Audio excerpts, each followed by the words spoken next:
Hey gang, I got the crew in today, the duck hunting crew, Captain Blair Wiggins and Captain Jeff Kraynik. Hopefully you guys and gals will enjoy the show. We talked about the inshore fishing, the offshore fishing, some freshwater fishing, some gator hunting. These guys can do it all. Hopefully you will enjoy the show. Thanks. See ya. Good morning, East Central Florida, and welcome to another edition of Catch Your Memory Outdoors right here on WWBC 1510 AM.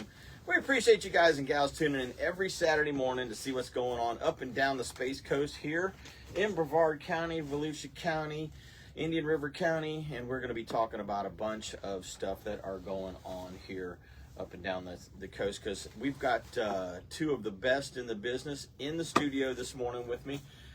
We are going to be talking with the Mogan Man, Captain Blair Wiggins. Good morning, buddy. Good morning. And of course, Captain Jeff Kraynik is on with us as well. And Jeff, you know, we were starting off before the show. We were talking about the youth hunt. So duck season's over now. For those of you guys and gals who are new to the show, welcome to the show. We appreciate you tuning in. So this is my crew here. Okay, this is my duck crew. When I go duck hunting, when I get the 1 or 2 days a year that I'm fortunate enough to go, these are the guys I go with. Jeff has been a duck hunt guide for how many years, Jeff? 30. At least, right? 31 now. 31 years. Yep. And of course, Blair's been shooting ducks since when he popped out of the womb. He had a double barrel shotgun, and he was popping them as soon as he popped out of the womb. You want to hear something funny? Let me interrupt this story real quick. Sure. If my mom's listening, she won't believe that I remember this story.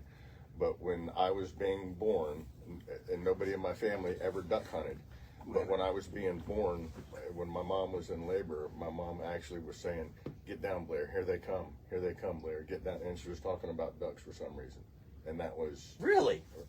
You know, whether that was a fib or what from my dad, but you know, my mom's the only one that can back that one up. Get down, here they come. But she was talking like we were in a duck blind, and it was like, "Here they come, get in." So, you know, you guys, I have enjoyed the last 3 years hunting with you guys. It's been so much fun to be able to. Wish we could get you out more. Yeah, well, you know, some of us have to work. You know, some of us have. You're running charters all the time. I'm not. You know, I'm trying to run fishing charters. I'm not running the duck charters. Well, I turned it into work. Yeah, Blair can video it and call it work. So it's amazing how quick he could edit, or take a picture, edit, drive the airboat, and then post it right. But you know, I have learned a lot from you guys. I've also learned that I've got a long way to go. Like in any curriculum, you know, any sport, anything, any endeavor that you take on, you're always trying to learn. And you know, in addition with you guys, and then having Kyle, you know, Captain Kyle Weaver in the blind as well, it's fun to watch you guys shoot because you do it so naturally. Me, I'm kind of I'm gonna get there eventually and get the muzzle and, you know, okay, boom, you know. And once in a while I hit something. But to watch you guys just do it so naturally, you just throw it up on your shoulder and birds coming in from behind at a 45-degree diving angle, and Blair's like, yeah, and just shooting the thing, you know. So it's neat to watch you guys who are really proficient at using a shotgun for ducks. You don't give yourself enough credit. Oh yeah, Kyle's a crack shot. Oh, yes. He is. I mean, it's crazy, crazy. Well, he practices a lot on snipe. Well, that'll that'll improve your kill ratio with ducks 1,000%. Yeah, they say if you don't hit them between the poop, between the jump and the poop, yeah, they're gone. You got to shoot them before they snipe. Yep. Make that snipe. Yeah. Well, Jeff, you know, going back to what you had mentioned before the show, the youth duck hunt happens today down at the Broadmoor Marsh area. Correct. And is it an invitation or is it just any it's kid open to the public? Okay. My phone blew up about 4:30 this morning. They ended up having checked in 122 kids this morning. That's awesome. And they thought it was going to be a big event because 70 of them camped out at the observation tower last night. That's for a bonfire and dinner. Yeah, so yeah, they about doubled the amount of kids from this morning. Now, how many kids did they have last year? Because last year you were saying it was a good event. Yeah, last year was unbelievable. I mean, the reverse migration. We had a good last 10 days last season. Right. But the youth hunt, well, even the veterans hunt, we crushed them last year. And they just hit it. There's a lot of birds out there. There's going to be a lot of happy kids this morning when you get off the marsh. That's cool. Is the youth hunt just there at Broadmoor, or is that statewide? Statewide. Because I talked to my buddy Rich Morrell yesterday, and he's up in Leesburg, and he said that the ringers did the reverse migration, and he said he's never seen it. He described it like what Kyle filmed last year down there in Three Forks, right? When it was just a million ducks just dumping in. He birds said, just flying and flying, almost landing on flying. his boat, and he's sitting there. Yeah. Crazy. Yeah, there's you got your TM Goodwin hunt going on. There's a couple at the STAs down south. Emeralda's got one going on. Yeah, everybody steps up this weekend for the kids. So, well, so 143, 122 kids this morning out there enjoying some duck hunting, and they just put them all through just the Broadmoor area. Oh no, it's Goodwin also, and Goodwin too as well. Yeah, Okay. So everybody gets in. Yeah.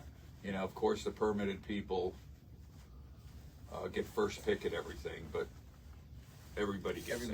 We take care of the kids. Well, between the ringnecks, the teal, the tree ducks, I mean, there should be a lot for them to try and shoot at today. And they're allowed to shoot coots, and they're allowed to shoot the moorhens this day, the ones with the red bill. Yeah. Yeah, the kids are allowed to harvest those. Okay. So those are the ones that laugh at you in the blind when you miss. Yeah. And they do that too, don't they? They Wow. do that too. Wow. that was good, dude. I've heard it a couple of times when they laugh at me when I miss. They do a double take. Oh, I'm telling you. So, when you're trying to let's just talk about trying to get a kid into hunting. Obviously, probably a 20 gauge would be a better option for them. I started off with a 16. Okay. And it was young when I started. When I first shot, I hit both barrels and it knocked me over in my chair. I got the bluebill, but and a couple of decoys too. But 16 gauge and a double barrel, something that only shoots 2 shots. Because if you give a kid 3 shots, no matter what, a duck comes in, he's going to take 3 shots, especially if he misses the first 2. That third one, we still do it. Grown men. Bang, dang it, bang. Get out of here, duck. I think there'll be a few of those edited in. Yeah. What was I going to say now? Oh, I did the waterfowl workshop for 21 years with FWC, and we travel. There was one point we were doing 2 a year, one North Florida, one down this way. But anyways, the parents would always ask. We'd always get a lot of new duck hunters down. The parents would ask, what kind of shotgun should we buy our kids? Right. And it used to be get them an 870 or an 1187, something in that range. Well, I only want them to shoot one at a time. What about getting them just a single shot? I said, no, give them one. Just give them one bullet shell at a time and let him grow into the gun. Yeah. By the time he gets, a season or 2 from them, he'll be proficient with whatever that gun you've got him. So that was always my recommendation. Gotcha. Let him grow into the gun. I still shoot that same 16 gauge. But still, I got ammo for you at the house. But still, yes. Awesome. go with a 12 gauge, or you shoot something smaller. No, with the 20. Uh-huh. I started out my waterfowling career as a kid with my grandfather gave me my first gun. It was a Winchester Red Letter 410. Okay. And a lot of my clients' children that have come out over the years have shot with their first bird with that gun. So it's got a special place in my heart. It's killed a lot of first-time ducks for guys, huh? Yeah, for it really kids. has. It really has. So. Yeah, that 16 gauge that I had was my dad's gun. It was double barrel, and I switched over to my granddad's 16 gauge when he gave that to me, or when I got it. and it's the 16 gauge I have. It's the 18.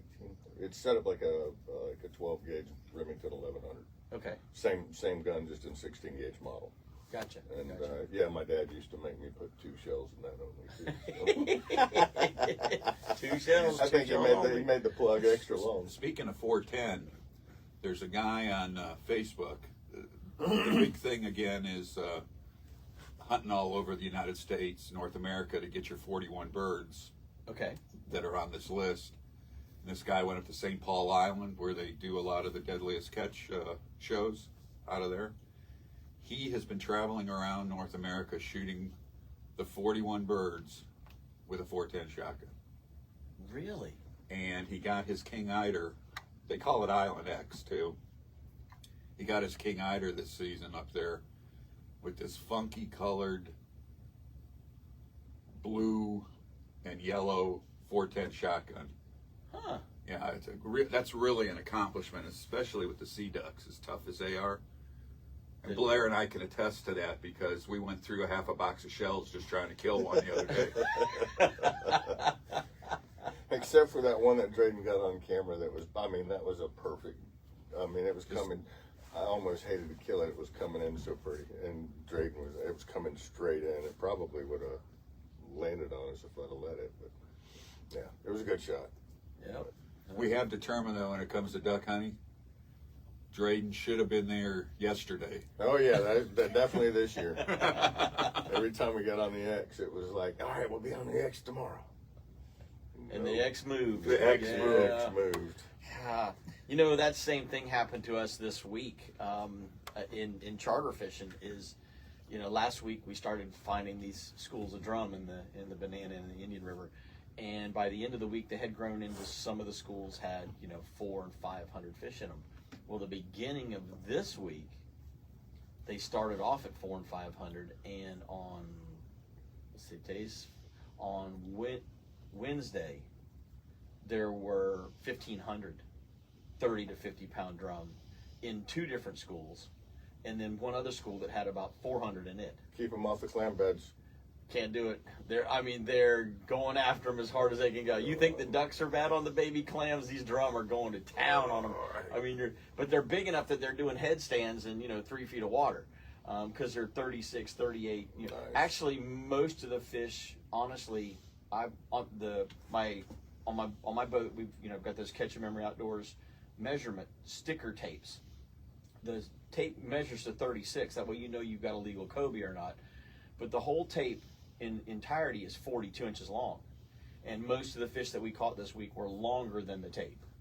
Wow. So they're in that 45 to 50, even low 53, 54 pound class. They're huge fish, giant schools. Those are good old day fish. Yeah. Thursday, they disappeared. 80. Absolutely. How does let's just take 1,500 and 500. How does 3,500 30 to 50 pound class fish completely disappear from the Indian River Lagoon? Hopefully they didn't run out of food. Hopefully not. Yeah. No, they didn't. It's at 80 degrees. But- It hits up over 80 degrees and they're gone. They absolutely are gone. And it's like, okay, where did they go? How does that many fish? 3 different schools. Frank Catino and some other guys, Troy Perez, a couple guys were working some up near Mims and Scottsmore. John Lulay, Kurt Boykin, a couple of the other guys, Eric Myers, were working the fish between the Garden Street and NASA Causeway. And then I was working the fish between NASA Causeway and 528. And because they, as you guys know, black drum don't sit still. They roam all over the place. But to have 1,500 fish, and then to tell your guys the next day, call an audible, call them off of the nearshore water and go, hey man, we're going to go catch drum on the inshore waters today. Call that audible and then not even see a fish after seeing that many the day before. I don't know where they went, what they did, but that's exactly what happened. We were on the X solid as hard as you could go, and then nothing. Do you remember last year on the news, Tampa Bay and that area, they had people calling 911 because they thought there was an earthquake going on. There was black drum migrating through the canal system. Through the canal system and they were drumming so loud that people thought. But it happened, 2 nights. Then boom, nothing. Yeah. So and that's 10,000-20,000 drum going through Tampa Bay, through Egmont Key in that area there. I've seen them move through there one time, and it's an incredible. So you ever seen the big giant schools of or cow nose rays? Yeah. That's what the drum looked like. Just they're all 20 pounds. Yeah. It was a cool sight. These schools were gigantic, and Thursday and yesterday they were non-existent. To my knowledge, none of the captains that I was in contact with found them, and that's saying something, because we put miles on the boat, miles and miles and miles on the boat on Thursday, I should say, looking for those fish.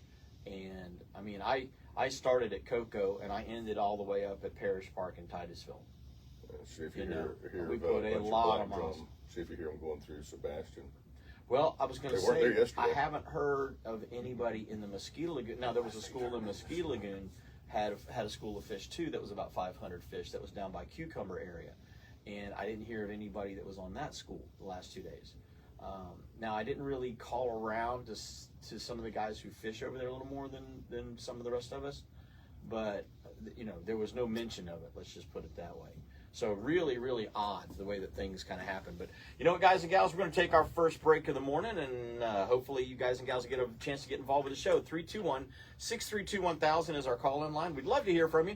Give us a holler right here at Catch a Memory Outdoors. Captain Blair Wiggins, Captain Jeff Kraynik, and myself, Jim Ross, are going to be right back after these messages. We appreciate you tuning in every Saturday right here to Catch a Memory Outdoors. If you want to give us a call, we'd love to hear from you. 321-632-1000. That's our call-in line. Hopefully those of you guys and gals that are watching on Facebook are getting a clear picture. We're trying to do things a little different. I just running my phone today for those of you that are watching on the Facebook feed here at Catch a Memory Outdoors. I know I had put up a post that we weren't going to try and do it, but it looks like it's actually working now. So hopefully you guys and gals are sticking with us with that. Guys, we were talking about being on the X. This week, we've got good weather this weekend. We've got good weather coming up. I mean, what X are you guys wanting to be on this coming week, looking at what's going on and knowing it's the time of year that it is? I found the eggs yesterday. I know right where I'm going. Yeah. Well, not today, but I'm going to go back there as soon as I can get some Krogers. Because they didn't want to touch nothing. I know where we're going. It's redemption time for me. I was on these fish last year, and every one of them over 45 inches, and I couldn't stop them with my Cobia rods. So I will definitely be ready. And these are redfish. These are snook. These They're are just black drum. when I post, I'll blur everything out in the background, Yep. but I'll show you what I'm after. What the fish are. Oh yeah, what the fish are. But all you got to do is see that boat on the water, and everybody knows. Oh, who there it you is. go. Yeah. No, everybody, Not hard. Everybody thinks I'm Glenn, so. Hey, they go by, hey, Glenn. Yeah, Glenn Austin's been running the cat boats for a long time. Yeah, now I know why he has. So. Yeah, you're enjoying that new boat. Oh, I've done so much out of that boat. I mean, I've always said that, living in Florida, you need 5 or 6 different boats to cover all the genres of, if you're an outdoorsman and do a bunch of, what I call redneck stuff that I do. Right. But I've had it, down the airboat trails, which is pretty funny because you see the cattails spreading and you can't hardly see the water if you're sitting down. But, I've had it on the St. John's. I've had it out off fishing the rigs in Louisiana. Had it in the marsh. I've had it in Mosquito Lagoon. I've had it in Indian River, Banana River, 30 miles out, 40 miles out in the Gulf. Same in the Atlantic. And it's especially out there when we were bully netting. People screaming at me, hey, where are you going? You're going to hit, what kind of boat is that? Yeah, because Well, you were down there yeah, too. they know the shallow water. We were in places we should not have been with a 27-foot boat. Yeah, it floats skinny. It Floats better than my little skiff there that I've got. Yeah. The Will Wilmer. I stopped a couple times going, Let's wait out here. We're gonna have to pull him out. Nope. Did just fine. Well, it sounds like we got a caller on the line. Let's see what Captain Mike Mann's got going on this morning. Good morning, buddy. Hey, good morning, guys. We are in the foggy Mosquito Lagoon. Yes, it is. It's laying thick today, isn't it? Yeah, it's definitely laying thick. Just moved in on us. We had pretty clear running, and as soon as we got on the fish, the fog moved in. We got 2 of the black drum, and now it's getting thicker and thicker, and it's like, well, where did they go? You see them, John? Yep, they're right in front of you. So, yeah, we're having a good morning so far, and we got 2 black drum to the boat. And So what size drum are you on this morning, Mike? This morning we're getting 18 or like 20 to 22 inches. Okay. So far, we've gotten 2. Okay. Well, I told you guys it was a bonus if we got one on while we're on air. And I think, we just got the bonus now. There you go. They're eating good this morning. So Yeah. we were just discussing in the first segment of today's show that, last week we found these schools of drum. Throughout the week, they got bigger and bigger, more fish in the schools. They're all 30 to 50 pound class fish. Wednesday was the crescendo, if you will, with 15. The school that I was fishing had probably 1,500 fish in it. I was talking with Troy Perez. He was up a little farther in the Indian River. He was on a school of 1,500 fish. All right, and talking with Frank Catino, he was up a little farther up towards Scottsmore. He was on a school of about 500 fish. And so, and all of these fish are in that 30 to 50 pound range. And so Thursday and Friday, we're thinking, oh man, it's going to be fantastic fishing. And they absolutely disappeared. Nobody found fish those 2 days that I talked to anyway. None of the captains that I know of that were out, nobody found these fish. It's like, where do 3,500 30 to 50 pound drum just disappear to overnight? And so I was wondering if they might be coming up your way and getting ready to go out Ponce Inlet and then head up to their summer grounds around Savannah and Pamlico Sound and Chesapeake Bay and those areas where they migrate to in the summertime. We were just wondering if anybody over on the Mosquito Lagoon side to the north has found any of those big schools yet. I'm not finding those 30 pounders like that. I found some like 15, 20 pounders. Those are good fish too. We're in a big school like you were saying. Right now we're on a school probably 150 of them. It was a week ago. It was, I'd say 500-600 fish. Yeah. Yeah, of course I'm in much shallower areas too. Right. Yeah, these fish were all out in 4, 5, 6 feet of water. Yeah, no, we are working in an oyster bar, and this school really got huge probably beginning of the week.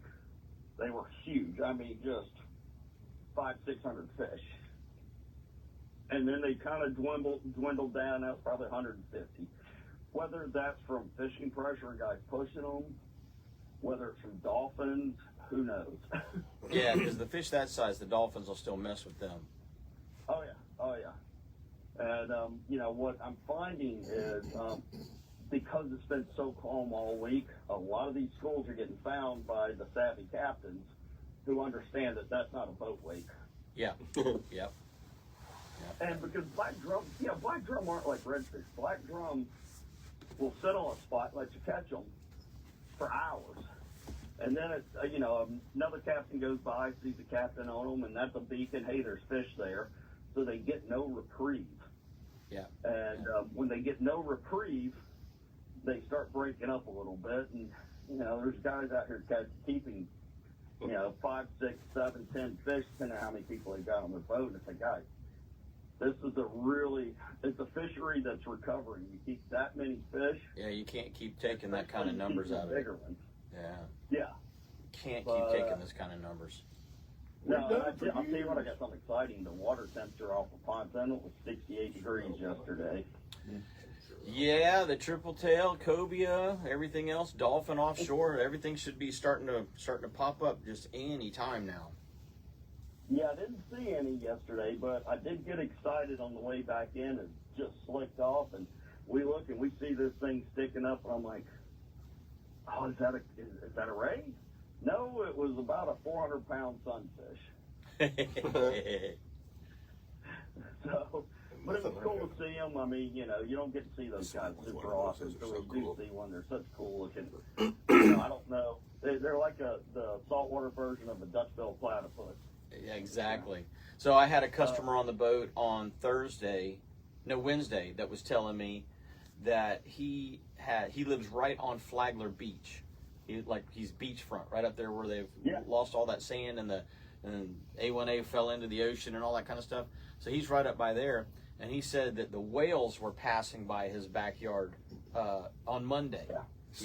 Sonny posted a video this week. Sonny Richards? Yeah, he was. Whales? Yeah, well, one. One. He was 2 miles south of the inlet and 100 yards off the beach. Yeah. This fellow said he was sitting in his backyard, and you could see two whales, like a mama and a baby, swimming past his backyard. And they weren't right whales. I don't know if Sonny ever identified them, but I never followed up on the post. But yeah, it was cool to see. Yeah, definitely. Well, buddy, we're pushed up against our next break. How does somebody get a hold of Captain Mike, man, and get out there and chase some black drum, some redfish, some trout, and everything else around? Yeah, I've got some days open in February. You can give me a call at area code 386-295-5991. You can write to my website, fatfishguide.com. You can follow me on Instagram, CAPT, Mike Man with 2 N's. Guys, get out there and catch a memory. All right, buddy. Appreciate the call this morning, and I will see you Thursday. Sounds great. I look forward to it. Take care. Catch him up, Mikey. All right, bye. See you, Mike. Hey, guys, we're going to take our next break. When we come back, we got a whole lot of more of Catch a Memory coming right at you, so don't go away. Captain Blair Wiggins, Jeff Kraynik, and myself, Jim Ross, are going to be right back after these messages. So, hey, guys, we're going to go to the phone lines. Got Captain Pepe Vidal on the line this morning. Good morning, buddy. Good morning. How you guys doing? Doing fantastic. How are you doing? Doing great. Can't be doing any better out here in the marsh with the kids today. It's a beautiful morning in this pea soup fog that we got. I was going to say, is it easy to hide but hard to see the shot? Oh yeah. No, you're not. I mean, I've been in the Broadmoor Reservoir where I'm hunting here with the kids today. I've been in here, who knows, 100 times, hundreds of times, and I've never been turned around before in this place like I was this morning. I had to pull out Google Earth.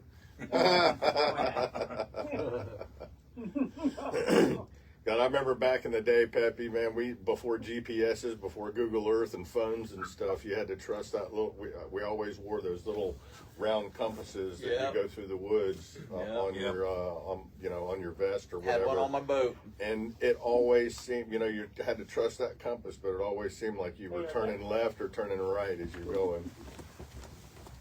So how is the hunt going so far this morning? Have you heard some guys getting some shots off, or some of the kids, I should say, getting some shots off? Yeah, I'm out here with my son and my next door neighbor's son, also Kyle. That's never shot a shotgun in his life, and he's out here for the first time. I had him shooting some coots already, and he's getting it. He's getting close to the coots. And Noah's got a couple birds down. Nice. So is that Captain Noah?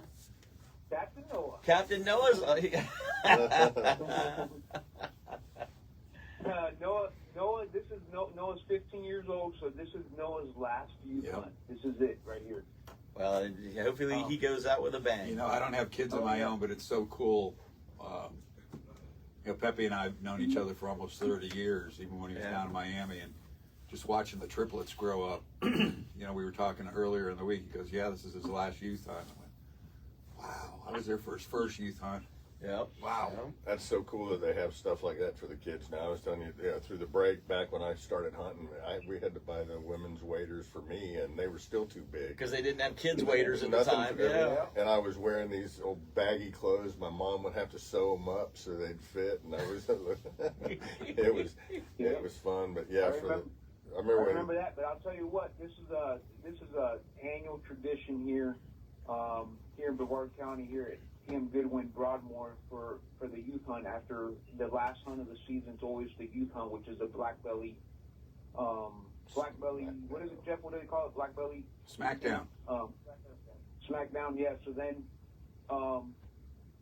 today, this probably broke they're thinking maybe even nationwide as far as youth coming out for one hunt. They had 126 kids this morning here. Peppy, my phone, Nice. you were the only one that didn't text me at 4:30 this morning. I got 3 texts saying that the same thing. Yep, amazing. 126 kids, and this is put on pretty much by Delta Waterfowl is the main sponsor of this hunt, and they do banquets and all kinds of stuff to collect money. So after the hunt's over, there's a barbecue, food and all kinds of stuff, and raffles. They raffle off guns, and they raffle off duck calls and all kinds of stuff for the kids. That's cool. That is cool. You know, it's a shame that we didn't have a bunch of these types of things when we were kids, you know, to help get us out in the outdoors a little bit more. We were in the outdoors. We were- It was called free range kids. Yeah, we were feral is what we were. We were feral. I know around my neighborhood we were anyway. Gen Xers. They've forgotten about us. Yeah, You know the best part about us being kids when we were kids? There's no video evidence. I say that about the 90s. Too. There's no video evidence of us as kids. That is correct. That is true. Nowadays, oh my God. Yep. I remember we used to get out of school, and I used to first thing forget homework. I used to grab my gun and go hunting, you know? Yep. I just started with a BB gun, and we started with a slingshot, and went to the BB gun, and then up to the, the 22, and then on up from there, you know? Well, we were talking when we were up in the marsh speck fishing this week. Used to keep, and it's not a BS story, but our generation had our shotguns or deer rifles in the gun rack in the pickup. In the truck. And At, when at you were school. done, At school. you know, you'd head out to the duck blind or the deer stand and stop at the hardware store to get ammunition. Some more ammo. At 16 years old, you know. I remember my principal one time told me, he goes, "Hey Blair, can you just put your shotguns down in the seat so they're not visible?"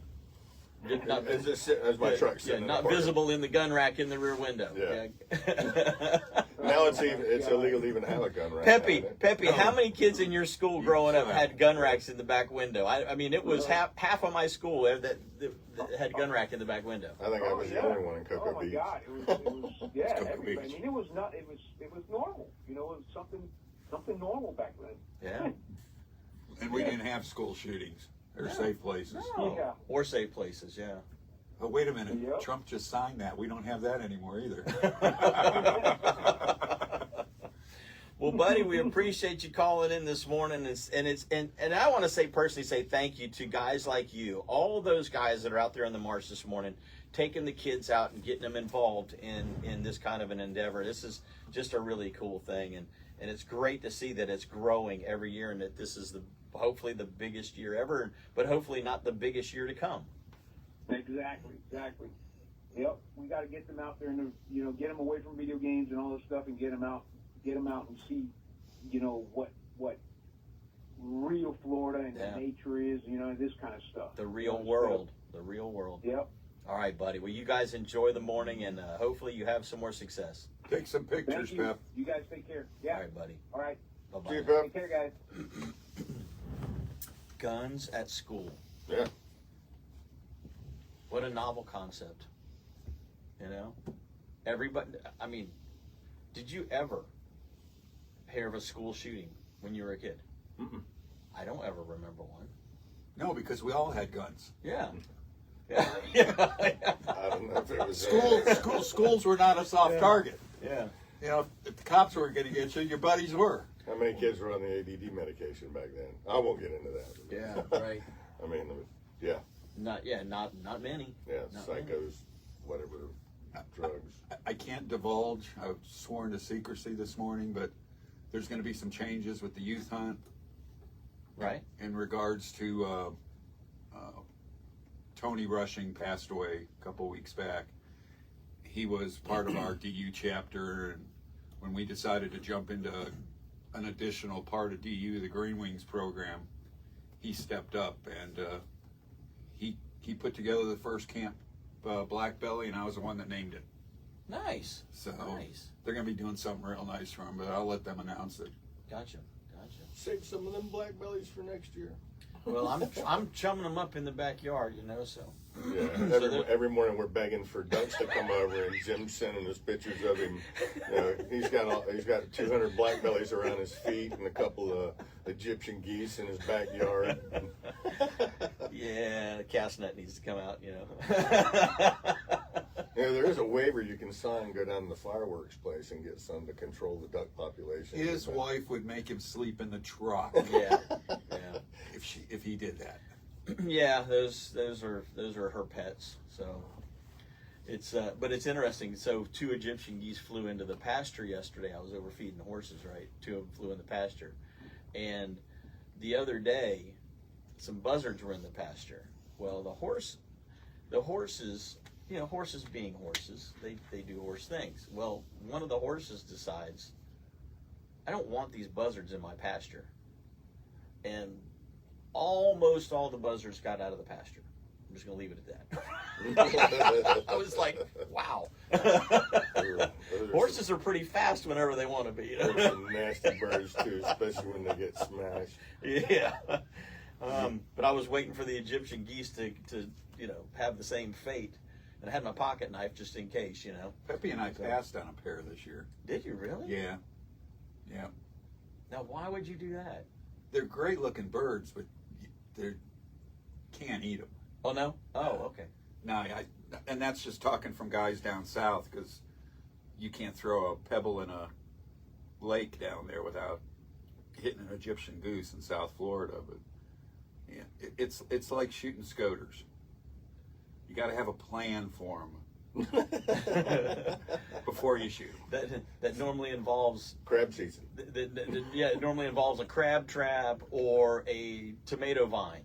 Yeah. It'd be cool to put one on the wall, but I ain't gonna laugh at you. Oh, look, you got Egyptian geese on the wall. They are pretty birds. They're beautiful birds. They are. Yeah. And we shot an immature drake one day, and then we came back and shot that. That was a black scoter. Yeah. 2 black scoters. And the one we shot the second day was real nice. He didn't have the bead, they call it the kernel there on the, looks like a corn kernel. On his nose. Yeah. Or on the top of his bill. So, but there was a lot of them out there this year. There was a lot of scooters this year. They were like the first ducks to show up too, because when I was fishing Mosquito Lagoon back in October, I was telling you, Jeff. In fact, I think I called you or something. I was like, "Hey, man, I'm already seeing scoters," and Jeff's like, "Yeah, they're on the way." Of course, you're on the pulse. You got your finger on the pulse of where the birds are. But it was interesting to see that when they showed up, and then the teal this year. There was a little flurry in mid to late September, and then I didn't see them for a while. Yeah, and then they showed back up again like in December. The cold fronts were kind of good for us and bad for us in this area, because we get the teal and some of the other birds down here, and then we get a cold front and push them down to the Everglades.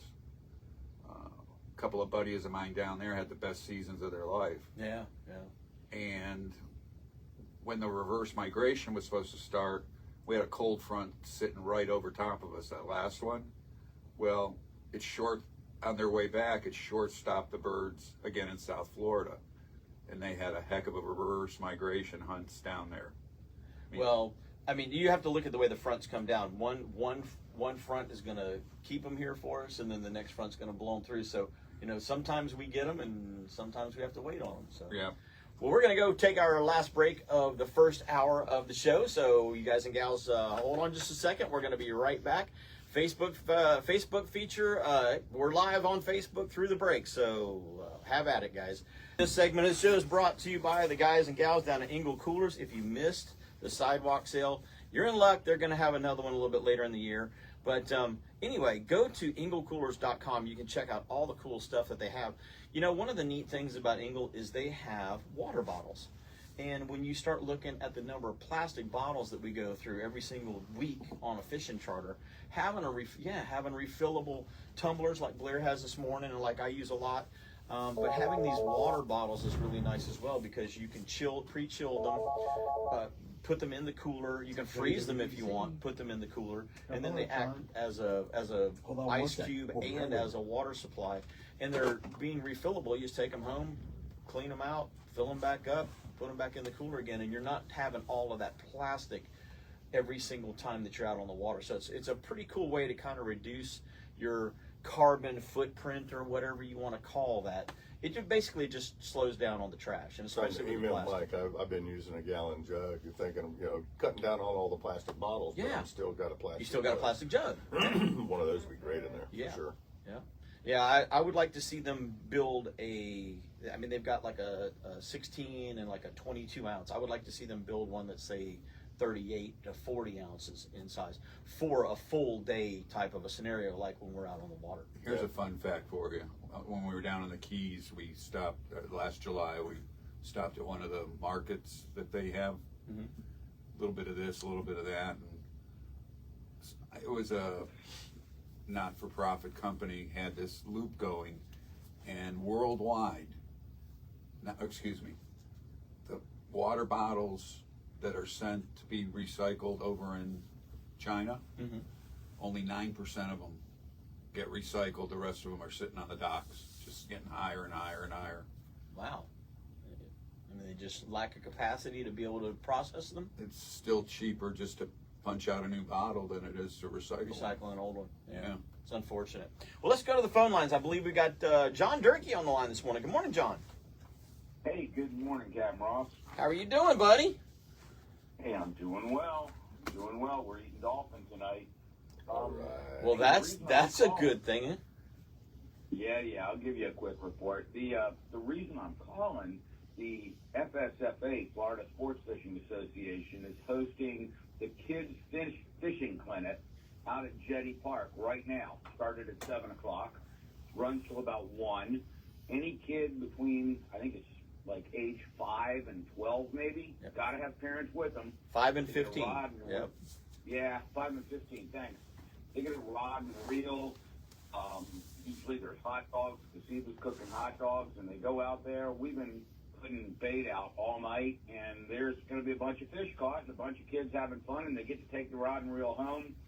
And, it's pretty cool. I was working up there, and this young couple came up with a little kid, and the guy looked at me and he goes, I did this.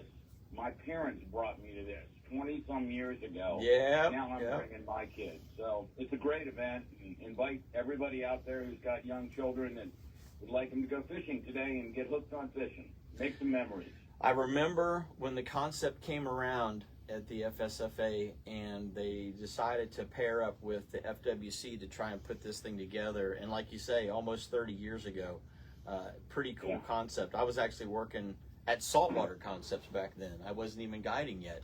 And I was going to say that was 30 years ago. Yeah, 30 years ago. Can you believe that?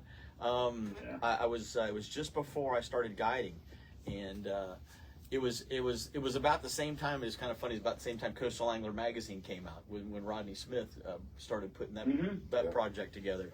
So just kind of neat stuff. Neat things have developed out of the Port Canaveral area, and this is one of the ones that's been going on for years. The longevity of this thing and the amount of kids it's touched. Like you say, second generation now bringing their kids to this event. That's just it's absolutely fantastic. Yeah, it's just one of those things that makes you smile. And some of these kids they catch their first fish ever, and they just have an amazing time, and they smile, and everybody has a great time. So if you're still home and you got kids and you're looking for something to do, take them out to Jetty Park. When you get there at the entrance where they usually require an entry, just tell them you're going to the Kids Fishing Clinic and drive on out and park and go on up. The tents are there. They're teaching kids about safety and how to release fish and how to cast, which is interesting. And go out there and catch some fish. You know, John, that was one thing. That was one of the questions I was going to have for you, because Jetty Park every other day of the year requires that you buy a pass to get in the park. So with this event, you don't need to purchase a pass to get into Jetty Park. All you have to do is say, hey, we're going to be part of the Kids Fishing Clinic, And obviously, it helps to have a kid in the truck, when you're doing that. But you don't, your own kid. Yeah. Yeah.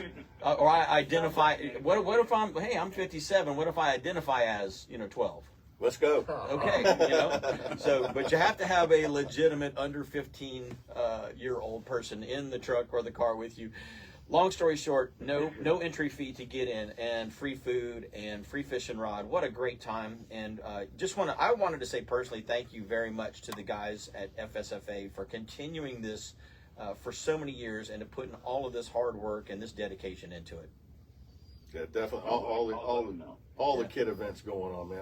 That's cool. Even just all the events, like last weekend, the up in Titusville. John, thanks for coming to that. That was cool. Yeah.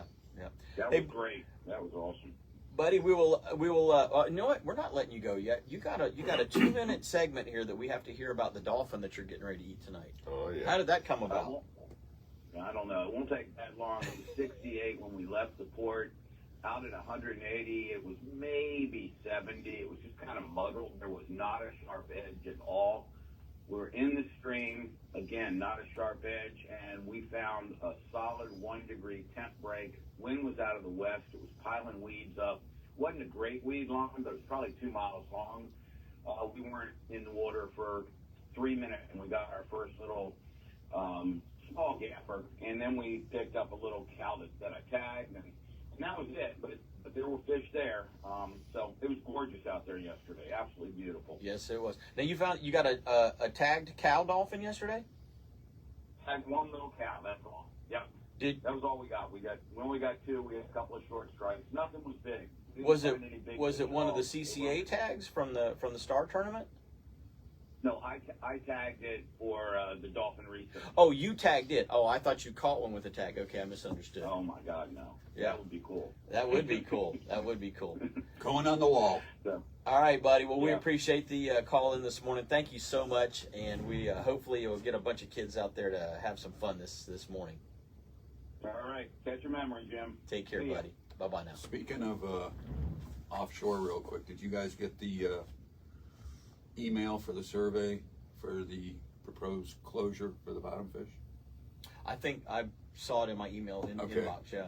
Yeah, So, I haven't submitted mine yet, but I really broke it down for them what we were doing up in Alaska in regards to reporting and how just after the first year they started tweaking it for us, what we could and couldn't keep. So hopefully somebody's listening or watching or in a couple of weeks, I'm going to have Captain Greg Rapp on, and Greg has the Sea Leveler fleet of boats, 6 or 7 boats that they're running underneath that Sea Leveler banner. And Greg has been keeping extremely detailed information on all of those special red snapper tags that he's gotten for his boats and for the party boat. Some of them they can catch 35, 36 fish. Some of them they are only allowed to catch like 15 fish. Just depends on which ones they got. But long story short, he was telling me, he says, if they're saying that red snapper are endangered, then every other species out there is almost non-existent at this point. Yep. Because the catch ratio of red snapper versus other species is so heavily skewed to red snapper. He goes, I knew it was. He goes, when I started looking at writing the numbers down, red snapper, lane snapper, red snapper, red snapper, mangrove snapper, red snapper, red snapper, triggerfish, red snapper, gag grouper. He says, when you start looking at the number of snapper versus every other species, he says it's mind blowing. Where's the sea bass in that lineup? Non-existent. Non-existent now. They're gone. Just talking about that. Something you used to catch hundreds of. Yeah. I mean, Coolers full. You used to be like, oh God, another sea bass, Yeah. and just like we used to go out to the Liberty and catch it with big green knotheads. Yeah. And Yeah. I haven't really caught a keeper sea bass in I don't know how many years. Years.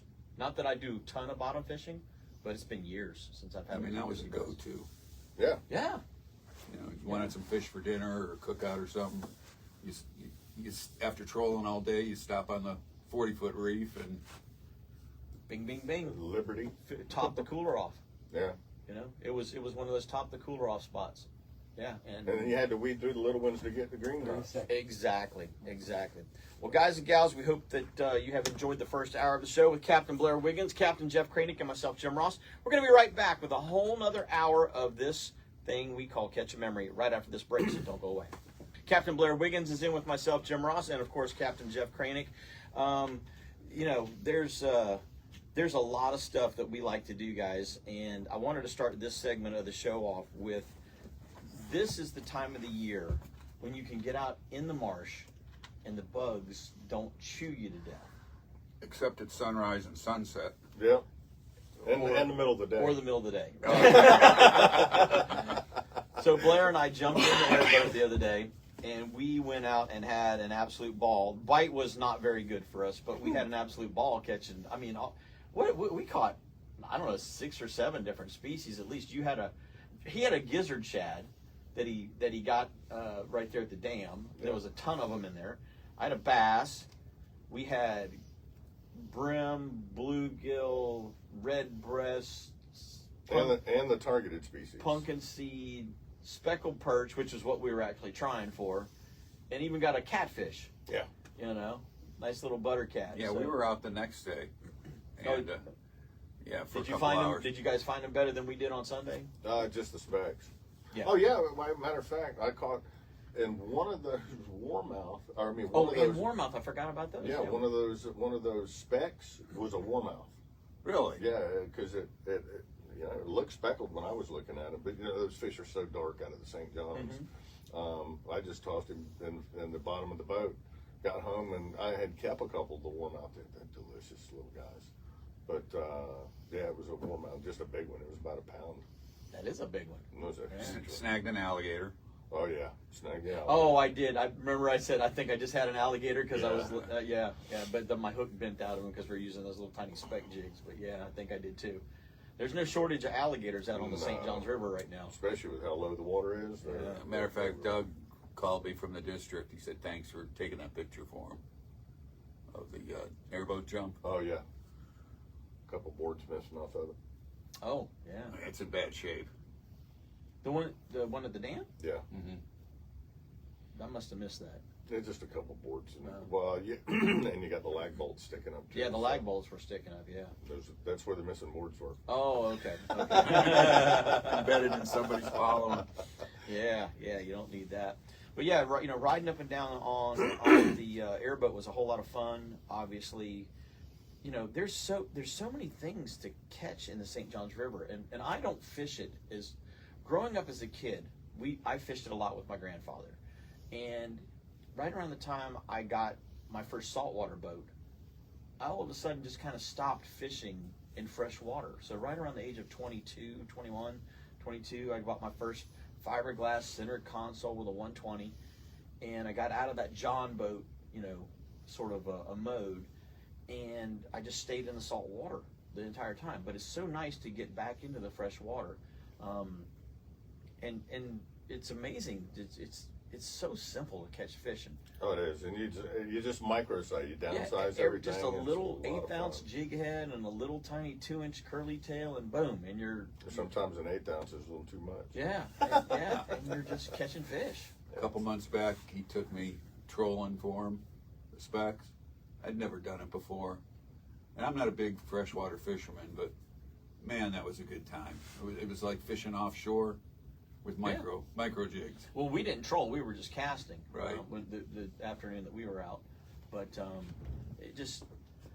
it's just amazing how many different species can be caught in that St. John's River. Yeah, when I first started seeing the light of day, I grew up right around the corner here on Fisk Boulevard, like right across from 1010 Apartments, and my dad had a houseboat up on Lake Harney, and we used to go up there every weekend. That's where I cut my eye teeth fishing was on St. John's, and then we, I guess it was about 71, we moved over to Cocoa Beach, and that was as soon as I got a taste of salt water, it was all over. Now, is your house over there? Is it on a canal, or is it waterfront, or is it not waterfront? In Cocoa Beach? Yeah. No, it's not waterfront. The canal. It's the only street off of 4th Street that has a short canal on it, and they didn't dig it that far in the 60s. Gotcha. But you had plenty of friends up and down the street. Oh yeah, that you right could across the access street. yeah. Across the street, we always had cool neighbors that would let Yeah. us leave our boat across the street. And I mean, back in the day, it was they used to have the fences to keep the dogs in, and the fence would extend over the seawall a little bit. Yeah, yeah. And all my neighbors, knew that was me in their backyard fishing at daylight. They'd be like, "Blair, is that you?" "Yeah, it's me." "Leave me that fish on the back porch. I want some fish tonight." I'd always leave my fish. It was cool growing up there in the 70s. I can tell you that. Yeah, yeah. But this time of the year, a guy who's got a little bit bigger boat, you kind of have to be a little careful where you're going. You can run aground, that sort of thing, because the water in the St. John's is pretty low right now. And so if you have just if you have a 14 or 16 foot John boat with a little kicker motor on it, it's really all you need to get out and have a ton of fun, though. It's a very, very simplistic way to get on the water and catch a lot of stuff. A lot of stuff, a lot of different stuff, and you just get in the turns. Everybody says get in the turns, or Yeah. Well, we were catching them in the straights too. Yeah. So, get in the turn, get in the straight. It didn't really matter. We were. Well, in the straits, you still see. You do still look at the eddy. Where's the eddy? Like offshore, look for the current line. Yeah. The fish don't like to sit there in the current; they'll be right off the current line.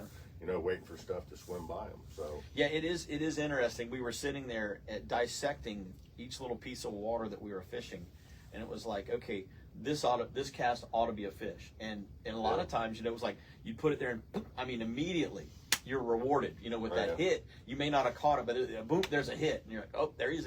Pitch back. Some of the times, you and I were casting back in 3 and 4 times at the same fish before we actually hooked it. Oh yeah, it's kind of like fishing Louisiana for redfish, except you're catching a lot of different species. Yeah. Because everywhere you think there should be a fish, there's a fish. There's a fish. Yeah. Yeah, behind that little eddy where the grass is right there, you drop it down. Sometimes there's 2 fish there. So just lots of fun. I really appreciate you taking me last week. That's something that I haven't done in a long time, and I really enjoy the heck out of just getting out. And like you say, on a Sunday afternoon, you go out for a couple hours. The only bad part about the whole thing was seeing the dead tilapia and the ride back in. No, actually, that's a good thing because tilapia is an invasive species, and they'll devastate the brim, bluegill, and the speck species. So it's a good thing that they get whacked every now and then with a cold front, along with the Plecostomus, and hopefully the does anything kill those Plecostomus? Only the cast netters that you see out there, and hopefully the cast netters that you see on the St. John's hopefully are following the law out there, but they still get the specks and the net and the bluegill and all, but unfortunately a lot of those fish get the ick and die. Yeah, because they get the slime washed off their body a little bit, but it is what it is. Well, when we were out a couple weeks ago, you had the side scan on, and you could see the tilapia beds as we were going through them. All the holes in the bottom. It looked like the moon surface. It did look like. We had one of the fish biologists come into one of the St. John's RAC meetings. I think it was last year by now, and they were showing aerials of through Poinsett and Florence and through the river run, and it just hundreds of potholes, hundreds of beds. And those aren't bass beds; they're tilapia All beds. tilapia beds, yeah. Now, how do the Plecostomus? Do they make a bed, or do They make holes in the sides of the St. John's and the mud banks, and that's what is most devastating about those fish is because they create the holes, and the water comes up and down. A boat weight comes by and it sloshes in there and it washes the hole out. It falls in and makes the bank soft, and it kind of fills in. It's kind of like the nutria, the way that they eat away at the vegetation out in Louisiana, and it destroys the marsh because it's not holding together anymore. Yeah, I think Interesting. Plecostomus are much worse on it than a nutria. Gotcha. They make multiple holes. Yeah, Just looking at some texts here. thousands of them. John just said waiting to find out if registration was needed for the kids there at the fishing clinic. So anyway, long story short, got those all out of the way. So the plecostomus actually erode away at the bank, and they don't die because of the cold typically. Yeah, you'll see them. So they're an invasive that is really difficult to get rid of. Yeah, you'll see them at the boat ramps and the freshwater boat ramps. A lot of times in the wintertime, if you walk down real slow, you'll see them sitting there, and they're just those black catfish that, you know, and they're, I don't think I've ever Armored really caught. catfish, Yeah, I've never caught one on hook and line, but I've caught plenty of the. No, they're coast. algae eaters. Yeah. They just, I mean, that's, you buy them, you know, people buy them and put them in their fish tanks to keep the glass clean of the algae. And so I watch them. They were never in my pond until that flood we got back in 2018 or so, one of the hurricanes and everything flooded. That particular year, all of a sudden, we got tilapia and plecostomus in the pond behind my house. But before then, all we had was, you know, shiners and bass and brim and, you know, the catfish, the usual freshwater things that we would see here. But the water got to the point where they were able to, you know, to get into the pond behind my house, and so I've got them in there now. But I watch them. And You can blame them tree ducks because the eggs get on their legs. Yeah, that could be too. But I watched those plecostomus, armored catfish, if that's what you want to call them, or plecos. Some guys call them plecos for short. No, there is a difference between a plecostomus and an armored catfish. Oh, is there? Oh yeah, the armored catfish looks armored Yeah, compared to the plecostomus. which looks armored. Well, it's more of a soft skin though when you touch them. When you touch an armored catfish, It's harder. yeah, It's like a boxfish almost. yeah. Interesting. I was telling Blair several years back, they had to drain the Broadmoor Reservoir down at T.M. Goodwin. Everything died. Right. And the reason everything died was the armored catfish and the plecostomus, they get in the bottom and they keep things stirred up because they're like the hogs of freshwater. The fresh water. They just And they keep rooting turned the stuff whole, just killed everything in the impoundment because of the turbidity in the water, and there's no currents in there. So they ended up having to drain it down up and just let it go dry for a couple of weeks or months or something. And there were so many, and the buzzards, you know, they were taking care of the tilapia and the bass and the brim. There wasn't anything eating the armored catfish or the plecos. There was other extreme measures taken on those. We got it down to about 2 acres of water, but you could see them just burrowing in the bottom, interesting. try to stay as moist as they can. Yeah. I'm sorry. I Interesting. apologize for using that word. Break time. We're going to take our first break of the second hour. We appreciate you guys and gals tuning in. We're going to be right back with a whole lot more Catch Your Memory after these messages, so don't go away. This segment of the show is brought to you by Petrucci Insurance. If you want to give Petrucci a call, give them a shout there and let them do a rate quote for you. So I just got both of my renewals for my house and for my truck. And surprisingly, my truck went down. Yeah, can you believe that? No, I know. It actually went down. but I did see some stuff coming out from Tallahassee that he signed this week that was supposed to drop insurance rates on both your houses and your cars. Well, that would be nice because my house went up $800 and something. Yeah, there was I think Forbes or the Miami Herald. So yeah, expect, especially in South Florida, they said. I had a hose go down. It cost me $300. So I'm over at Petrucci earlier this week, and I'm talking with Virginia, and I said, "Hey, Virginia, let's take a look at my coverages again and make sure everything seems to be where it needs to be." And we actually tweaked things around so that I'm getting, even though the cost went up, I'm still getting. We're dropping like $400 off of that $800 increase. And not really changing the coverages a whole lot, just improving what the coverages are covering. Because the insurance company is not your friend at all. At all. The insurance company is out to make money off of you. So Petrucci Insurance is an independent insurance agent that works in collaboration with various, insurers. And what they do is they go through and they find you the best deal. So talking with Virginia, she's like, well, what about this? What about this? What about this? What about this? And come to find out, like my interior content coverage, they bumped all the way up to $93,000. Okay? Well, I have a very small house. I didn't pay $93,000 for my house. Okay? Now, I've owned it a while, but I didn't pay that much for the house. So to have an interior content of $93,000 is excessive. But the reason that they do that is so they can charge you more money without you hopefully noticing.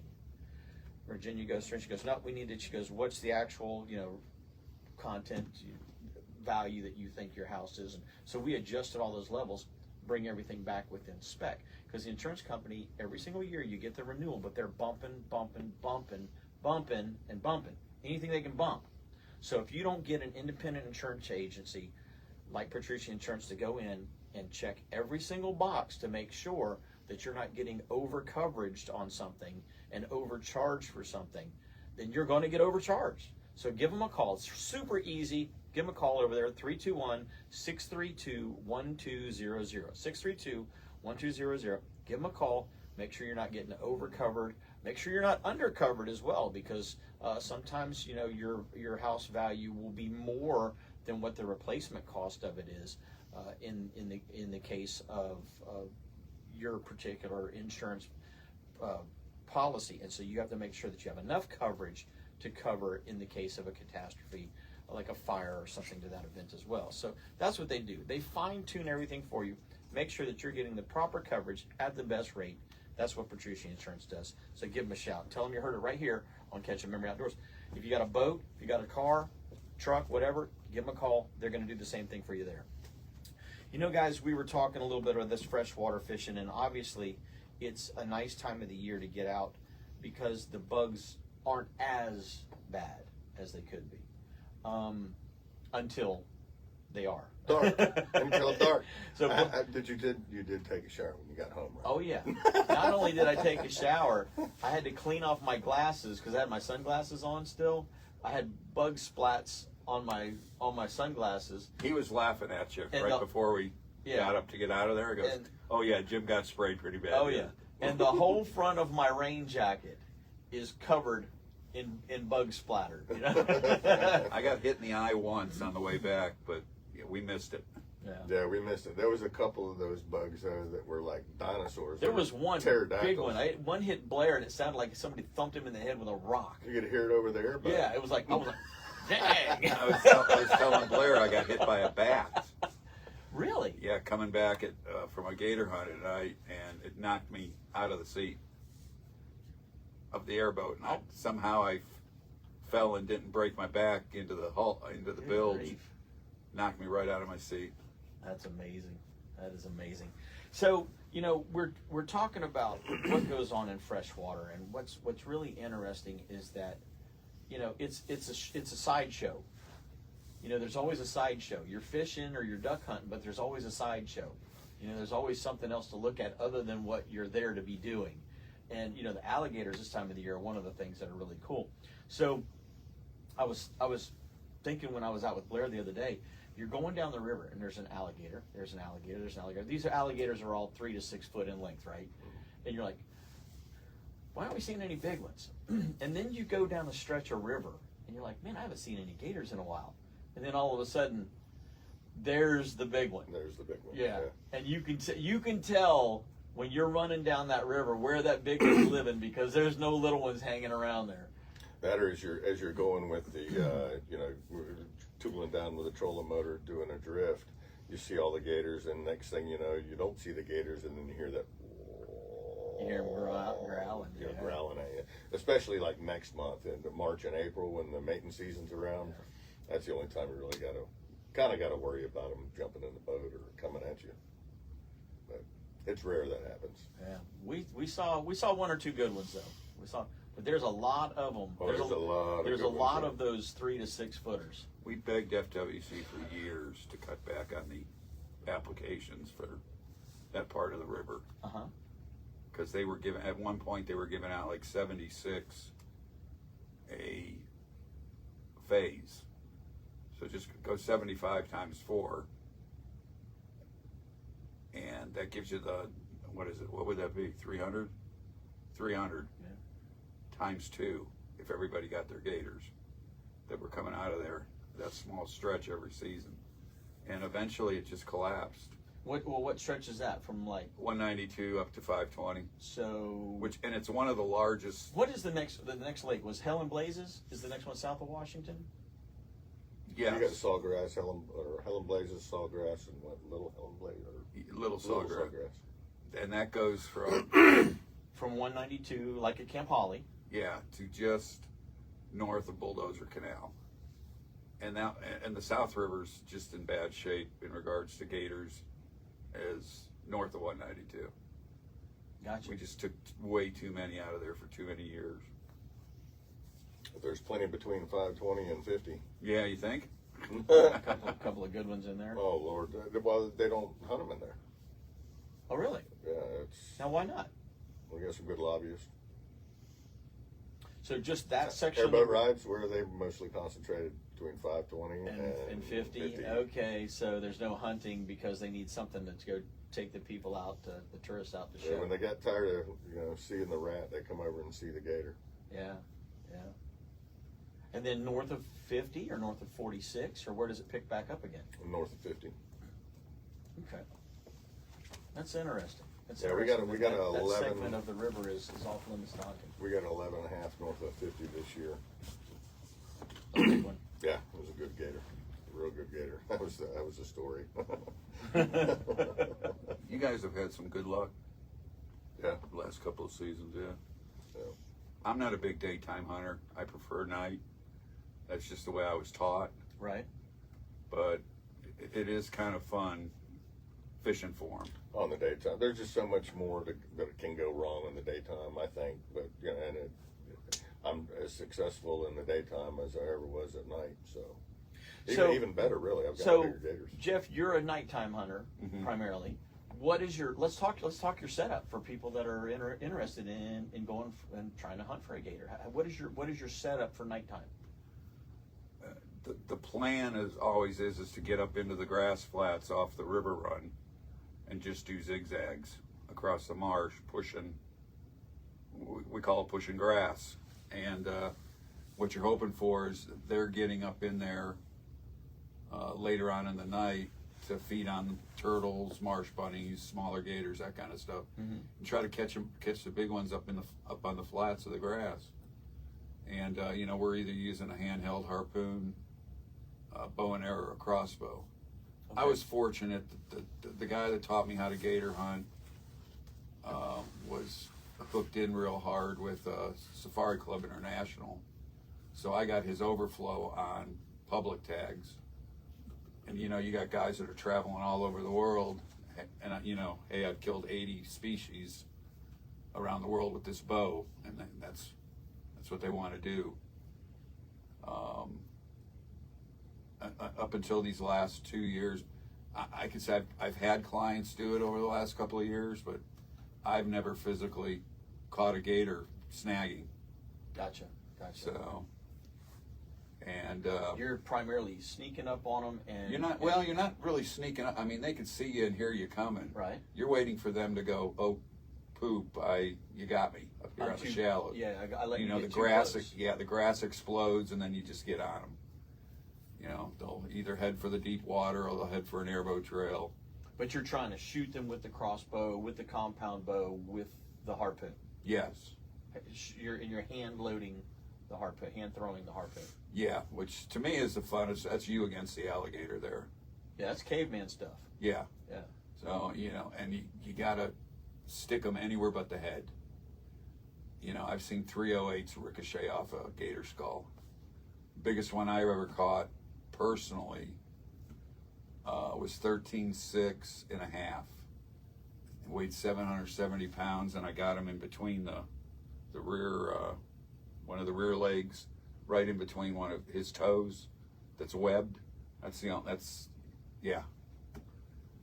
That's a hard way to pull. Got lucky.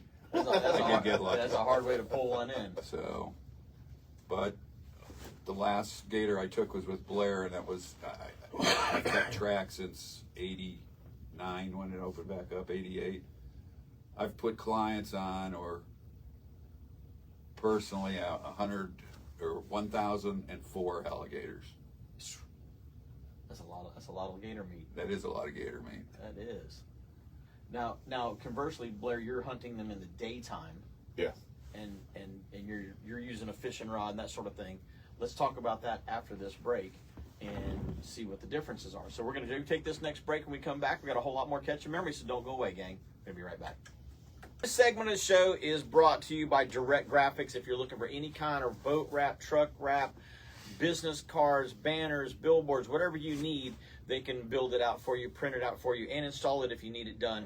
321-631-1001. Super easy to remember, 631-1001. That's Direct Graphics. Tell them you heard about it right here on Catch Memory Outdoors. That's who does our banners for the show here that you guys and gals can see.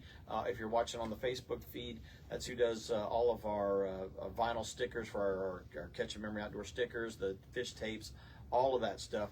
They even do shirts. This shirt that I'm wearing is one of the shirts that they've done. So anything that you guys and gals need to help promote your business, or just make your boat look a little snazzier, give them a shout over there at Direct Graphics, and they can make it happen. You know what? This is the Starbright Cleaning Solutions segment of the show as well. And we were talking about portable plastic containers. Well, one of the things that Starbright has come out with is a trash can that's portable. It folds up. It's a mesh bag, got some hoops on it. Folds up, folds down. It's got a real nice drawstring so that you can keep everything secure in it. It's got a suction cup that you can pop in and pop off the side of your console, inside of your cabin, wherever you've got a flat spot. You can get that thing hanging up there, and it's really cool because it's got some aerated mesh so things don't get all funky in there. And then obviously the thing's built to last on a boat. It was designed to be boatable, if you will. So check them out. It's the mesh trash bag. Holds up to 20 liters. It's a pretty good sized bag. It's a good deep bag, and it's made for you guys and gals to get out there on your boat and be able to collect all that trash up and not have to worry about it flying all over the place or just being unsightly by putting it back in your cooler. So check out that trash bag from Starbright. Suction cup works best on a non-porous surface. Non-porous surface, yeah. Because I put it on a porous surface twice on my airboat, and the prop ate both of them. I've hunted guys from all over the world during my career, and some of them have commented over the years about this is the first time that they've gone duck hunting where there's a trash can on the boat. The first time ever, huh? And I said, can you turn around and look at that big black thing off the back of my... He goes, yeah. I go, one shotgun shell will ruin that $2,000 prop. Yeah. That's the truth. It is the truth. So... For sure. You know what? Let's check out the catch conditions for today. We have got some fantastic conditions here the last couple of days. Has been absolutely gorgeous. Today is no different. So for those of you guys and gals that are going to get out today or tomorrow, it's going to be about southwest at 5 in the morning, turning southeast by about 10 this evening. Seas inside of 20 miles, 2 to 3 feet with a dominant period of around 10 seconds. Now there is about a 1 foot at 4 second wave coming across the top of that, the little wind chop coming across the top of that. But overall, just beautiful conditions to be out there. So seas inside of 20 miles are supposed to be, like I said, 2 to 3 feet next couple of days. Ponce Buoy is 63 degrees this morning. It's 2 foot at 10 seconds. The 4-mile buoy at Canaveral is 67 degrees, probably 68 by now. It was 68 yesterday afternoon when I came off the water. 2 feet at 10 seconds. The 20-mile buoy is 73 degrees, 2 feet at 10 seconds. And the 6-mile buoy out of Fort Pierce, 75 degrees, 2 feet at 11 seconds down there. It's probably going to tighten up a little bit though. So 67 or 68 at the 4-mile buoy. 73 at the 20-mile buoy. I'll see you later. Yeah. It's cobia time is what I'm thinking. Cobia should be showing up any minute. Western edge of the Gulf Stream, 50 nautical miles due east of Ponce, 34 due east of Canaveral, and 26 due east of Sebastian. Surf temps are 58 at Ponce, 68 at Canaveral, and 71 at Sebastian. Tides look like this. We've got a low tide coming up in a couple of hours here at about 10:45, 10:47-ish. And then we've got a high tide this evening or this afternoon at 4:33 p.m. Low tide at Sebastian is 10:29 a.m. and the high is 5:19 p.m. And the best times to hunt and fish presented by the guys and gals down at All About Archery in Melbourne. Major this morning is right now, 8:15 to 10:15, and the minor this afternoon is from 1:48 until 2:48 p.m. So hopefully you guys and gals will get a chance to get out there and take advantage of that. Alrighty, got all that stuff out of the way. How's the clam project going, Blair? You want to hear about daytime alligator hunting Let's first? do alligator hunting. I was just thinking, you know, we had this big clam release last week, but we need to talk about the daytime hunting compared to the nighttime hunting. It's kind of the same. You just don't, spot. Well, I guess he's spotting the grass moving, but I'm out in the daytime, looking for heads, or them up sunning on the bank. Heads and bubbles and bubbles a lot of times, but if you're lucky enough and you get a cold front during the daytime, early in the year, even a cool front, they're going to get up on the banks. So sometimes I'm not hunting until after a cool front in certain spots. Gotcha. Not to inflate his ego any more than it already is, but he's a heck of a snagger. He really is. Well, it takes. You have to be able to cast. And accurate put the lure cast. or the hook where you want it every Yeah. time. Yeah. You have to think He's that, impressive. That alligator's probably moving. He's probably not sitting still. Well, a lot of the bigger ones, I don't want to give away all the secrets, but the bigger ones, there's certain things that they do when you see them, like they don't move that much. They'll sink down, and they're usually right there in that area. So, you give it a good, grapple hook search. Little sweep, and then you're like, oh, that feels soft. That And doesn't feel like wood. That doesn't feel like rock. Well, there's one thing that I do also. I use a leader. I'll put on a good 100-pound test fluorocarbon leader, and it's not for to make the line invisible. It's to give me a knot 6 feet away from the hook. So if I'm going along and you can feel your line come across a gator's back, and it feels a lot different than a stick or a stump or a rock. It's a different feel. So okay, boom, you feel your knot go across the gator's back, and it's usually not a big enough knot that's going to spook the gator. So you've got 6 feet before that hook hits the gator. So depending on the size rod you're using, you either have a 6-foot sweep or an 8-foot sweep if you're using a surf rod or a smaller cobia rod. So if you got a 6-foot sweep or an 8-foot sweep, but where you're going to impact that gator. At with, what point? with the hook. Yeah, through the sweep of the rod tip. At what point you're going to impact? And if or do I need to turn? Do I need to take another turn on the reel Exactly. before I set the hook? Even. And you want that hook to make impact 90 degrees away from the fish. You don't want it too far back. You don't want it too far forward, because if it's too far forward and you're given that impact, a lot of times you're going to snap off your hook right at the time. But if it's right where it's supposed to be, you get the 90 degrees, you got the right bend in the rod, right pound test, and all your knots are good. The fight is on then. He's good. Once you hit that gator, it's like So instant. when you're looking at reel size, line size, rod size, you're using a 100-pound leader and a 5-ounce snag hook. Yeah, something like 5. That's 4. Somewhere What are in those there. snag hooks? 3 ounces. 3 to 5. Threes and fours, yeah. 3s and 4s. Okay. Because you can't go too big.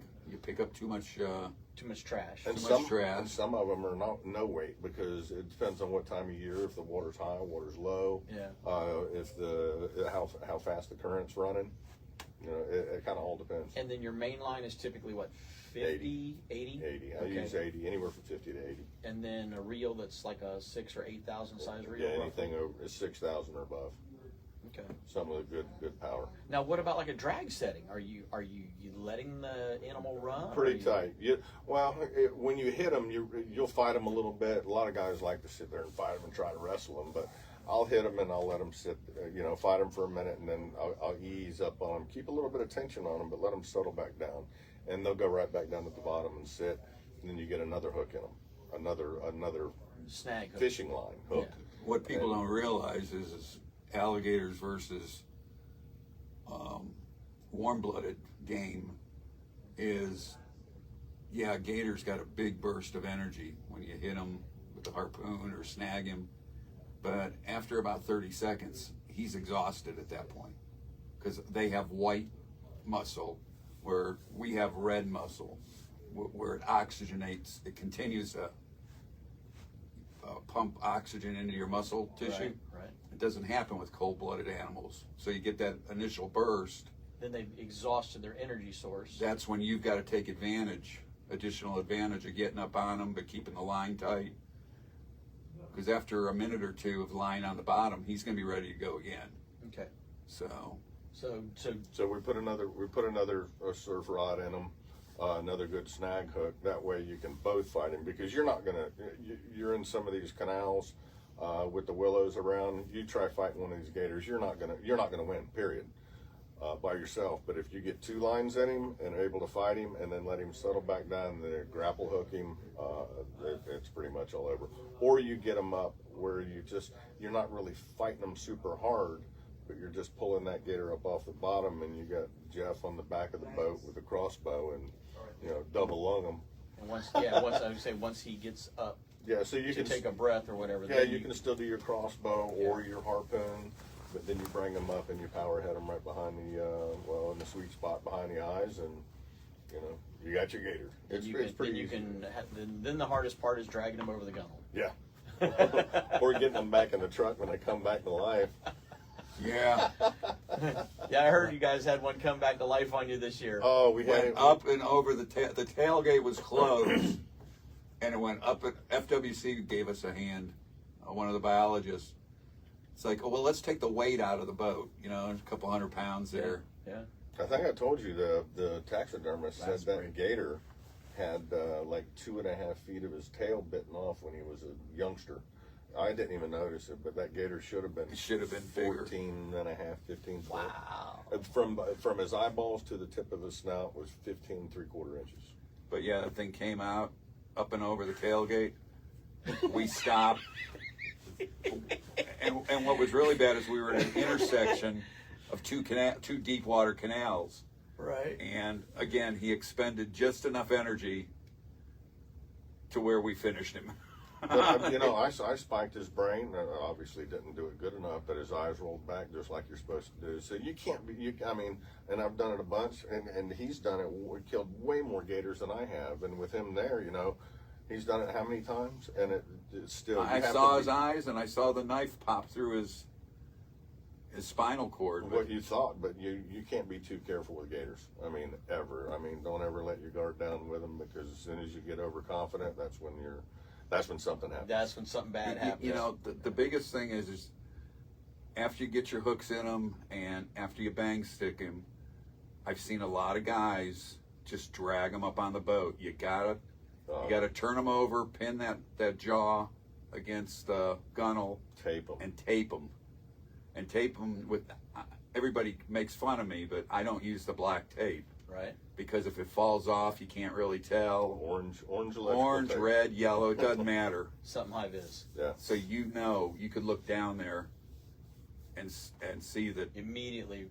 Because gators don't have any when you put them up against the gunnel. All of gators' power comes from the down bite. The bite. Okay, you could, if they behave themselves, you could sit there and hold a gator's mouth closed. They've got absolutely no strength. With 2 fingers. That's interesting. Well, we're going to take our last break of the day. When we come back, we've got a wrap up here with Captain Blair Wiggins and Captain Jeff Kraynik and myself, Jim Ross. So don't go away. We're going to be right back after the last segment of Catch Memory Outdoors this morning. For those of you that have suffered through the awkwardness of the Facebook feed this week, we appreciate the heads up. I know that we were kind of a little noisy on the breaks there, and so hopefully it wasn't disturbing you guys too much. But just wanted to say thank you for the heads up on that. Hopefully we'll have everything working again next week the way that we normally do, so that we can take our breaks properly. But we want to let you know this segment of the show is brought to you by Strike Zone. If you haven't been down to Strike Zone, you need to get into Strike Zone. They've got a bunch of new stuff in for the new year. It's time to get ready with your snook gear. It's time to get ready with your cobia gear. It's time to get ready with your dolphin gear. And bottom fishing has been surprisingly good. I've been talking with some of the guys that have been out deep dropping, and they're saying that the tile fish, the yellow edge are both there in good numbers. Swordfish haven't quite shown up yet. And for the guys that are going across to the other side, it's still a little early for the yellow and blackfin and skippies. But there are a few over there if you guys and gals want to go burn 4 motors for 120 miles one way and back. If you can afford that right now. You can afford that gasoline bill. The gasoline bill on an other side trip would pay for 3 of my charters on the lagoon. Yeah. Yep. Just the gasoline bill. Not the bait, not the ice. The Not the cost of the boat, just the fuel bill. Don't you wish them yellowfin, skippies, and big dolphin were in there then? So get over to Strike Zone and get all the gear you need for whatever you happen to be chasing. So the one thing that we were talking about earlier in the show was the just micro-sizing everything. We need to go out and do a trolling session on the little micro jigging like you were doing for the specs. I'd love to see the difference between how we were pinpoint casting and then doing it a different method with the trolling. That would be interesting. Yeah, you get a few wobbly pops in you, it's fun. Yep. I mean, you definitely go through some wobbly pops when the bite's slow. Just like offshore, except it's micro-sized. Yeah. Micro-sized. And you're a lot closer to the ramp when Yeah. the day's over. And that's the truth. Well, last week we had a big event with the another clam release over at the MRC's, the Marine Resources Council, put on a Lagoon Day event. And Blair, you were obviously there. Corey, Redwine, Derek Redwine, a bunch of the gang, Alex Goritsky, that are helping with the restoration of the lagoon with mangroves and clams and things like that. A lot of the crew, if you will, were there. It was the whole crew. Yeah, was it? Uh-huh. Yeah. So, what all went on last week? Because unfortunately, I wasn't able to make it. There were. It was 100 project. 100 completed projects in the Indian River Lagoon celebrated in Titusville. We released almost 100,000 clams. There was mangroves. Corey had all their mangroves there. We had Alex had the booth set up with. There were mangroves, clams, and there was just so many booths set up around. I was amazed, and there was a lot of projects out there that I didn't know was going on. That are awesome projects. There was just a ton of them. If it goes on again, I highly recommend anybody go out and check it out because I learned a lot, and especially with the mechanical removal of instead of using all the herbicides. In freshwater, there's a lot of mechanical stuff out there that can be used in place of that now. Yeah. So, I mean, that $18 million contract needs to go over. Yeah, I heard that with those harvesters, those vegetation harvesters, they like pull the vegetation in a clogged waterway, we'll call it, and they like wring it out, almost like pressing like a wine press, pressing grapes and getting the juice out for the wine. They squeeze all the water out of the stuff, and then what's left over obviously weighs much less, so it's easier to transport. But it gets that vegetation out of the waterway instead of just spraying it and letting it die and rot and decay on the bottom, which creates, like you were saying in Broadmoor, muck. Nitrogen. Yeah. When I first went to Lake Okeechobee years ago, they were piling, they were scraping and piling stuff up on the shore. It looked like trash mounds. You can see off 95 over here. Yeah. And I didn't realize they were just letting it rot down right there. Problem is, it's so expensive. I mean, it's like 2.5 times more expensive. I'm not trying to justify the spraying, but Right. that's, Well, the reason that they do the spraying is because of cost. The problem with the spraying is that, like we've seen, it's indiscriminate. They're killing everything, and What's it's just more all expensive rotting after right 20 in years? place. What's more expensive after 20 years? Trying to restore it after you kill it all, or spending the money right now? Make a good point. I think I was on the phone. No, I was on the phone with Kyle the other day, and we were talking about muck removal. And when I was sitting on the RAC committee with St. John's, the Army Corps of Engineers came in from Jacksonville and said, "Okay, we've got money to go from bulldozer up to 520. Okay. Take all that muck out of there. It's like $14 million. Do it. They didn't have the money to match. It was a matching program between them and St. John's. They came back a couple of years later. Okay, we got the money. Now it's $40,000. Well, So now they didn't have the money. They had the matching for the 14, but not for the 40 because the cost went up. no, they didn't have. St. John's didn't have the money. Right. And that was the problem. 3 minutes. The last time the Corps was came in and spoke with us, it's over $100 million now. I mean, it's gotten so bad that. Well, maybe with some of those programs that they're finding with, well, I don't want to get too political, USAID right now, USAID, all the money that went to the Congo and Sesame Street and Iran and Chelsea Clinton. Yeah, let's put that money into our environment and let's There's 2 minutes, There's a Jim. lot of money that is going to be freed up. I believe, and hopefully we can Let's see hope some. so. We can see some of that come into our fisheries with restocking programs or habitat restoration programs.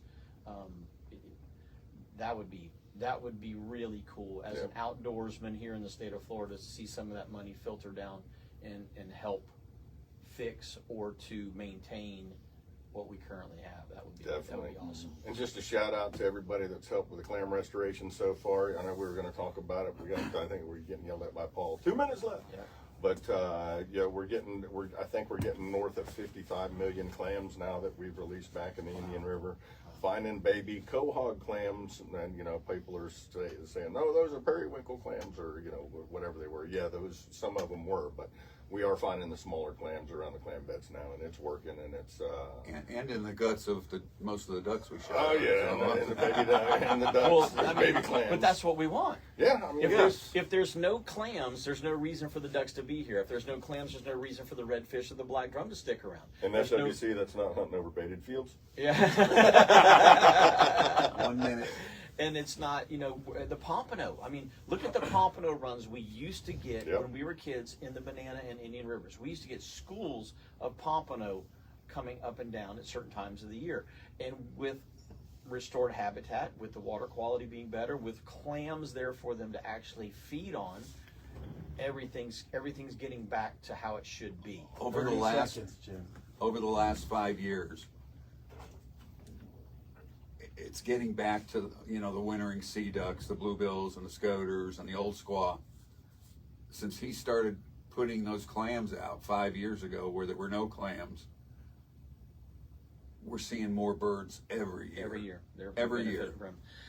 Well, gang, we appreciate you tuning in every Saturday right here to Catch a Memory Outdoors. Until next week, he's Captain Blair Wiggins, he's Captain Jeff Kraynik, and I'm Captain Jim Ross, and we appreciate you guys and gals tuning in, watching, and listening to this edition of Catch a Memory Outdoors. Get out there and catch yourselves a memory.